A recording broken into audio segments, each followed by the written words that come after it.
According to multiple reports, the Lakers and Dion Waiters have agreed to a deal for the rest of the season, which means exactly what it sounds. Dion Waiters is going to be an LA Laker.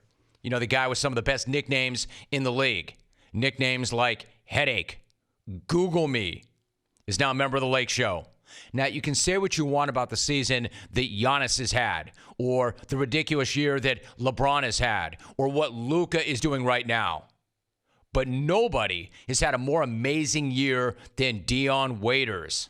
A season that included not one, not two, but 3 different suspensions in Miami. The first one, a single game for allegedly complaining while on the bench during a preseason game and reportedly refusing to participate in a mandatory weigh-in.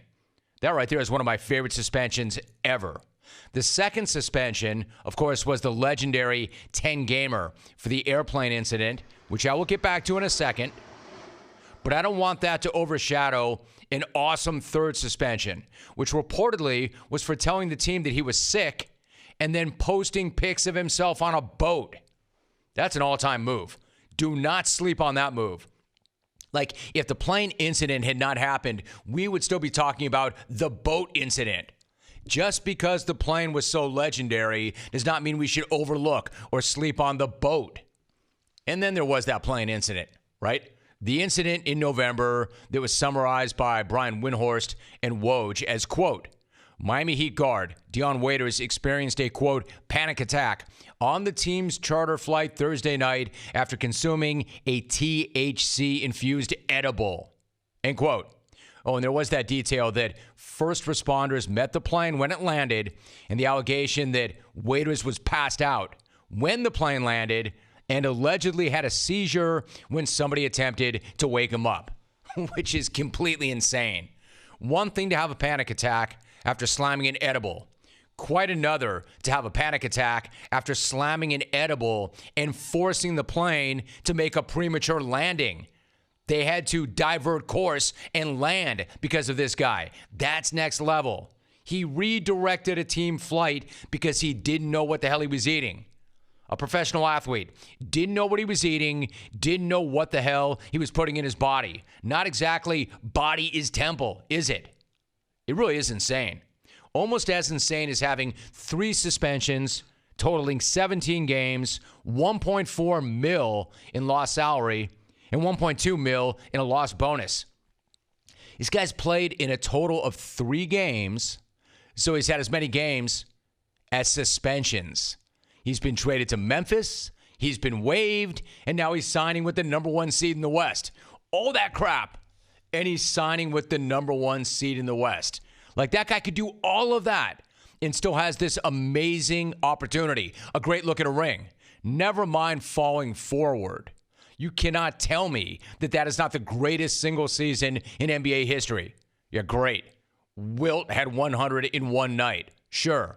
Waiters has as many suspensions served as games played, and LeBron still wants him on his team.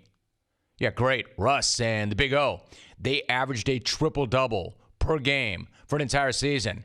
Yeah, good, great, awesome, cool. But did the Big O ever mess up a team flight because of edibles? Because Dion Waiters did. And again, despite all that, he just signed with the number 1 seed in the West and arguably the team to beat. But you go ahead and put some respect on that, because there's not another player in the league who can pull that off. I'm not sure there's another player who's ever been in the league that could pull that off. So the question, is this guy really worth the trouble? Do the risks really outweigh the rewards? And exactly what are the Lakers getting in Waiters? Who the hell knows, right? That's your simplest answer, and that's the truth. People get all worked up about teams adding guys off waivers, acting like it's either the best thing ever or the worst thing ever, when, of course, it's never either of those things. You want to say to me the Lakers just clinched a title because they added Dion Waiters? You're wrong.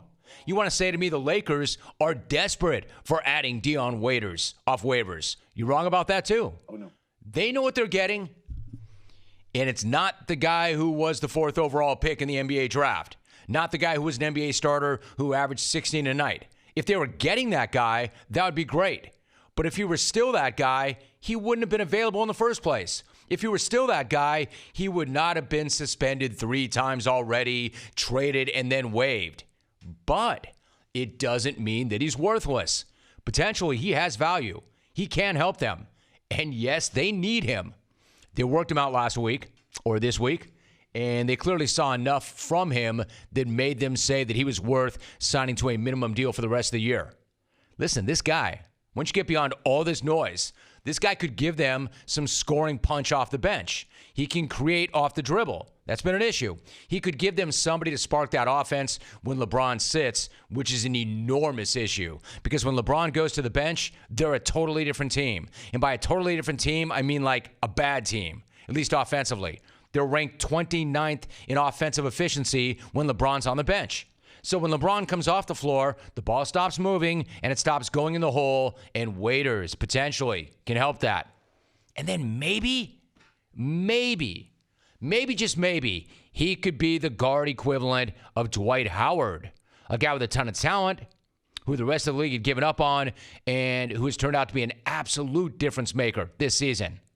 Now, that is the longest of long shots, not because Waiters can't do it, but because Dwight is doing it. And it's one of the most amazing things I've ever seen. And for the Lakers to have that happen twice would be like winning the lottery twice. And again, because, have I made this point? Dion Waiters has played 3 games this year and served 3 suspensions. So, let's not act like bringing in a guy who's been on 3 teams and has played 3 games is going to be a guy that's going to win the Lakers Game 7 of the championship. But, do not clown the Lakers for signing him to do that, because they're not. They didn't. They know what he is. They know what he could possibly bring to them. Maybe he contributes. Maybe he doesn't. Just don't act like they were out there looking for a third to be a part of that big 3 with LeBron and AD. What's good, baby? First off, they already have that third part of that 3-headed monster. They have him. And his name is Alex Caruso. But this much is true. Dion Waiters, going from being suspended 3 times and traded and waived to possibly playing in the NBA Finals, is the stuff of legend. And if he caps it off, the greatest season ever in NBA history by winning a title, he better lead that parade right down Figueroa.